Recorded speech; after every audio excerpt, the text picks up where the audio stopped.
Oke, selamat datang di RC Gasm. Kali ini ya, kita nggak di setup seperti biasanya. Kita akan unboxing ya, karena video yang lama itu sempet take down MN78 ya. Kali ini kita akan unboxing lagi MN legendaris MN78 Jeep Cherokee 1/12 scale. Nggak usah lama-lama, mari kita unboxing dan review apakah RC ini masih layak di tahun 2024 atau mending ambil yang lain aja. Oke, langsung kita gas. Oke Om, ini di RC-nya dan ini jeroannya. Yang di sini ada remote-nya. Jadi ketika Om membeli RC ini, kita dapat packaging yang seperti ini. First kita dapat ini. Ya, ini berbeda dengan yang lama ya. Yang lama itu tidak seperti ini packagingnya. First kita dapat bumper. Oke, bumpernya cukup ini ya, cukup keras. Ini teman-teman bisa lihat nih. Ya, ditekan-tekan masih bisa lah. Ini masih bisa menahan benturan. Di sini bumper. Di sini part aksesoris. Nanti kita pasang bareng-bareng. Oh, di sini ada charger. Seperti biasanya, sini ada manual book. True truck. Wah, gitu ya bacanya ya. Lumayan. Ya, di sini ada ya. Katanya dengan bahasa Cina dan bahasa Inggris. Ya, di sini ada beberapa anjuran dan himbauan ya. Dan cara memasang aksesoris dari RC ini. Oh iya, di sini ada obeng dan ini adalah baut bumper. Jadi jangan sampai hilang karena nggak ganteng RC-nya kalau nggak ada bumpernya. Yup. Iya, ini di RC-nya. Tetap seperti yang lama. RC ini tetap scale. Ya, ini RC legendaris. Ini udah hampir 3 tahunan, tapi penjualannya masih penjualan yang paling banyak. So, kalau teman-teman mau lihat, ini body RC-nya. Untuk bagian depan, grillnya seperti ini. Walaupun RC ini nggak license, tapi RC ini sangat mirip dengan mobil aslinya, ya Jeep Cherokee ya. Untuk pintu samping, yang ini aja yang bisa dibuka. Oh, dan ini kendala di MN78. Membukanya harus pakai tenaga dalam. Ya, pintunya bisa dibuka. Jendelanya ini cukup proporsional. Jadi jendelanya nggak kekecilan untuk ukuran mobilnya. Jadi di sini ada pola-pola ya. Teman-teman bisa lihat di sini pola, nanti di sini dipasangin fender ya. Oke, untuk pintu sini bisa dibuka, jendelanya proporsional dan jendela belakang itu juga proporsional. Dan tentunya bisa dibuka. Nih teman-teman lihat nih. Nah, bagasinya luas nih. Cocok buat mudik. Kita sudah dapat roof rack di sini. Oke, teman-teman bisa lihat. Kita dapat roof rack yang kualitasnya itu biasa saja, tetapi ini cukup kuat karena dudukannya agak ceper ke dalam sini. Jadi jangan takut lepas ya, ini aman. Di sini ada ban serepnya. Ban serepnya itu dibaut teman-teman, jadi dibaut, jadi nggak bakal lepas kalau lagi main. Dan tentunya ada roof lamp yang hidup. Ini hidup nih. Jadi nanti kita cobain hidup. Sekarang kita lihat tempat baterainya. Pertama, tempat baterainya ada di sini. Dan ya, membuka RC-nya itu nggak perlu kayak MN99S atau MN98 V2 atau yang versi sebelumnya. Kalau di RC ini kita cukup tekan saja. Nggak perlu congkel-congkel. Cek, sing, gitu. Cek, masukin lagi. Aman jadinya. Oke, dan baterai, di sini ada baterainya. Baterainya itu 1200 mAh. Ini bisa bertahan untuk ya setengah jam lah jika bermain. Dengan daya charger itu sekitar di angka 3 jaman untuk penuhnya. Untuk dalam ini begini saja Om. Ini tempat baterainya. Jadi kalau Om mau taruh baterai yang lebih besar, ini memang harus dicari jalan lain untuk menempatkan baterai. Oke, dia memakai soket 3 pin. Jadi baterainya ini plug and play dengan baterai yang ada di MN128, MN82, dan juga MN168. Jadi kalau Om punya RC itu minimal Om punya spare baterai. RC ini harganya cukup stabil di harga 600 sampai 700-an. Tetapi peminatnya memang tetap konsisten. Ini RC yang benar-benar legend bagi saya. Oke, sekarang kita lihat ke velgnya. Velgnya itu agak chrome ya teman-teman ya. Agak chrome, mengkilat-mengkilat seperti ini. Ya, ini cukup tampan, tapi tampan lagi kalau kita pasangkan RC ini dengan bedlock metal, jadi lumayan cukup tampan. Shocknya itu berukuran 60 mm, belum oil shock, dan ini masih sangat full standar. Jadi kalau ada teman-teman pemula yang baru mau mulai main RC, atau baru mau tertarik masuk ke dunia RC ini sangat kita rekomendasikan untuk dibeli. Karena dengan harga yang segitu, dia termasuk RC yang rigid. Kenapa rigid? Mari kita buka kit dari RC ini. Oke, RC-nya udah kebuka. Membukanya juga tidak full effort. Jadi membukanya hanya menggunakan 4 baut yang di sini. Pertama bautnya di sini 1, 2, dan 1, 2. Jadi cuma 4 baut. Jadi cukup mudah untuk kita buka. Dan teman-teman, kualitas dari hardbody-nya itu cukup lumayan keras. Tuh, teman-teman bisa lihat tuh. Nah, ini hardbody-nya nih. Oke, cukup lumayan keras. Finishing cat dari RC ini ya, dia matte. Jadi tidak glossy dan tidak mengkilat. Ini finishingnya sudah sangat cukup untuk RC ini. Lihat mulusnya. Oke, sekarang kita lihat kit dari RC ini. Ini dia kitnya teman-teman. Untuk wheelbase, RC ini memiliki wheelbase sepanjang 19 cm. Oke, jadi ini cukup. Untuk shock itu berukuran 60 mm dan belum oil shock. Sedangkan sasisnya itu berbahan metal. Jadi teman-teman bisa lihat ini sasisnya metal. Jadi cukup rigid untuk dimainkan. Gearbox dari RC ini sama dengan MN82. Bukan MN82 ya, maksudnya MN82 itu mengadopsi gearbox dari MN78 ini. MN168 juga mengadopsi gearbox dari MN78 ini, karena ini adalah generasi pertama dari MN model yang menggunakan gearbox seperti ini. Oke, gearbox seperti ini, dan saya tidak perlu buka lagi, karena RC ini memang full plastik gear dalam gearboxnya. Untuk motor, dia ukuran 280, ini cukup untuk bermain standar ya, jadi tidak untuk ekstrim.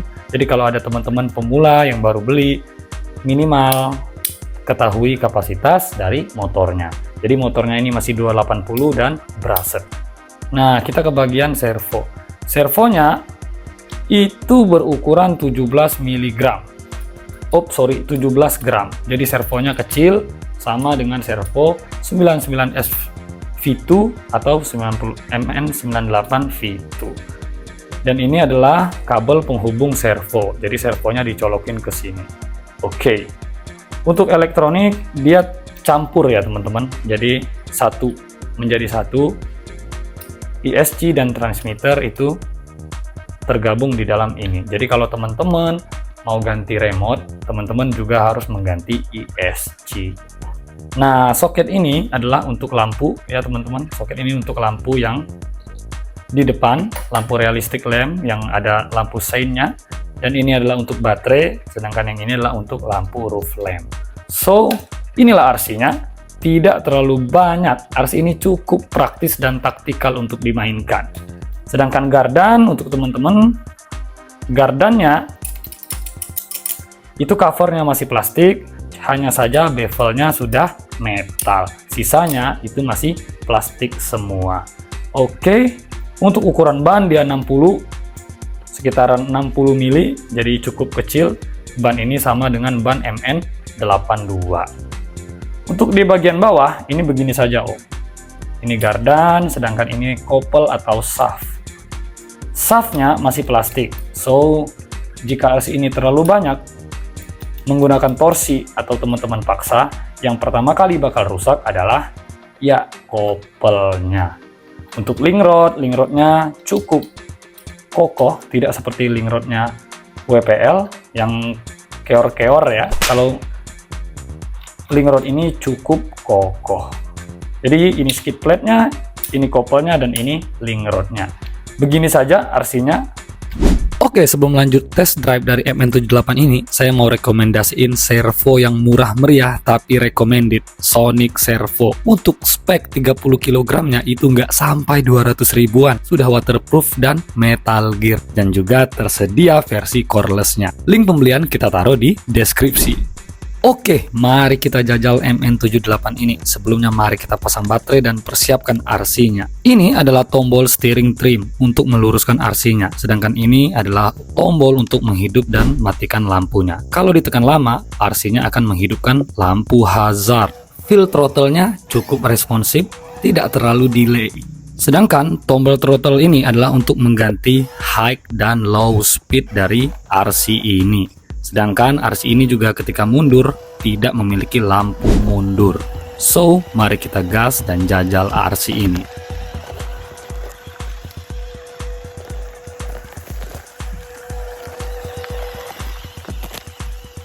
Untuk pertama kali, feel dari RC ini yang kita rasakan adalah RC-nya cukup mudah untuk dikendalikan. Throttle-nya cukup nyaman, akan tetapi bunyi dari ESC RC ini sangat berisik. Walaupun bunyinya besar, teman-teman bisa lihat torsinya juga cukup lumayan besar untuk ukuran motor 280. So, RC ini cukup bisa melewati rintangan-rintangan seperti yang ada di video ini. Akan tetapi, kita lihat bagaimana kita bawa ke rintangan yang lebih ekstrim. Untuk servo, RC ini juga tidak terlalu bagus dan tidak terlalu jelek. Ini ada di range lumayan. Jadi servonya cukup bekerja dengan baik dan cukup kompatibel untuk dimainkan. Akan tetapi, permasalahan utama dari RC ini setelah saya mainkan adalah, ya teman-teman tahu, ground clearance. Ini ground clearance dan ban yang kecil membuat RC ini sangat mudah untuk nyangkut. Mari kita lihat seberapa mengganggu rendahnya ground clearance dari RC ini. Kita akan tes ke jalan-jalan yang banyak gundukan-gundukan tanahnya. Seni dalam bermain RC ini adalah kesabaran dan ketepatan dalam memilih grip yang akan kita ambil. Teman-teman bisa lihat di video, kita harus pelan-pelan dan menikmati benar setiap momen ketika bermain RC ini. Ketika kita benar memilih grip, RC-nya akan mampu melewati obstacle-obstacle tertentu.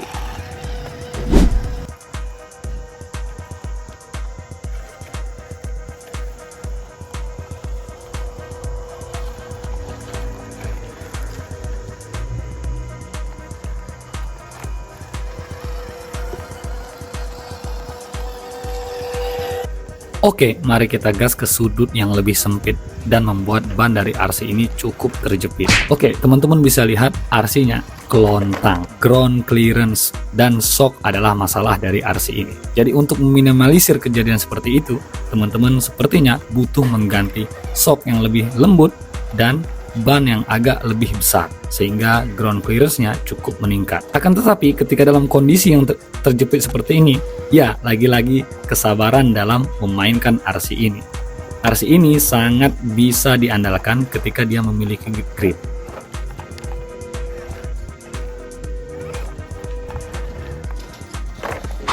Oke, sekarang mari kita coba dengan kesabaran.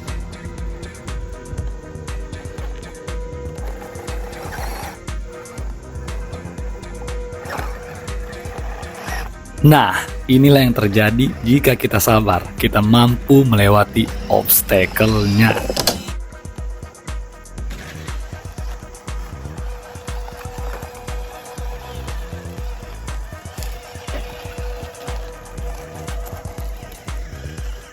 Oke, mari kita tes ke medan yang lebih tricky.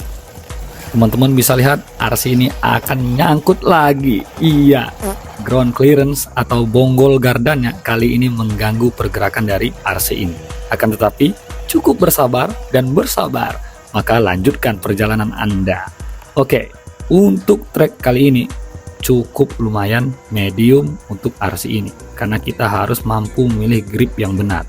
Teman-teman bisa lihat RC ini cukup struggle ketika dia mendapatkan jalan-jalan yang agak banyak gundukan-gundukan seperti ini.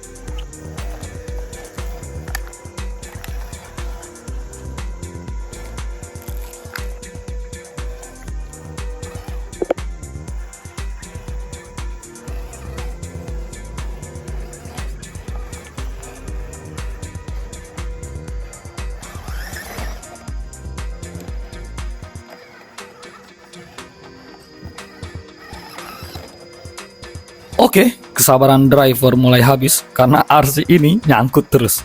Akan tetapi tetap kita lanjutkan karena RC ini sebenarnya jika kita nikmati emang benar-benar menyenangkan. Daripada jari teman-teman gabut, boleh ditekan tombol like dan subscribe-nya dulu.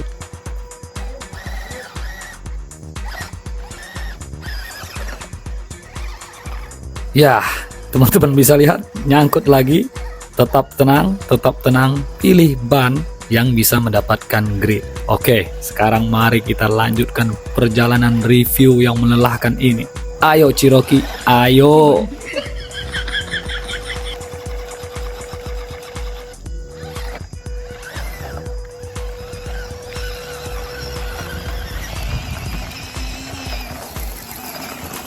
Ini dia tes yang harusnya menyusahkan RC ini. Kita akan bawa dia ke medan-medan yang berbatu. Mari kita lihat seberapa struggle-nya RC ini.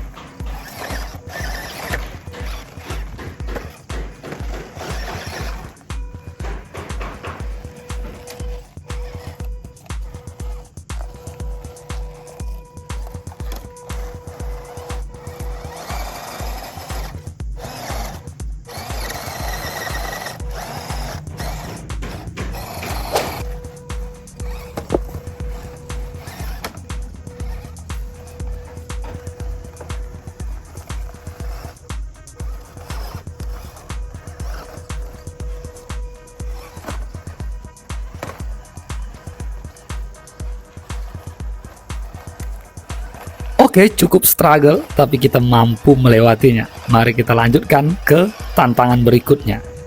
Yap, mari kita lewati tanjakan ini. Ya, lagi-lagi ground clearance. Itu teman-teman bisa lihat skid plate-nya yang nyangkut kali ini. Kan tetapi kita coba paksa saja, siapa tahu hoki. Ya, iya, bagus bro, good job.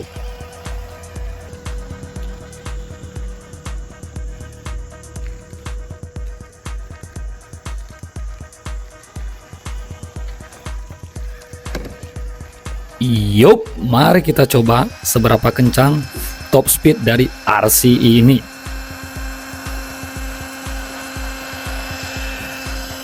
Yup, itulah review abal-abal MN78 dari RC Gazem. Sekarang mari kita bahas apa rekomendasi upgrade yang harus kita lakukan jika sudah membeli RC ini. Yang pertama, yap, adalah kopel dari RC ini.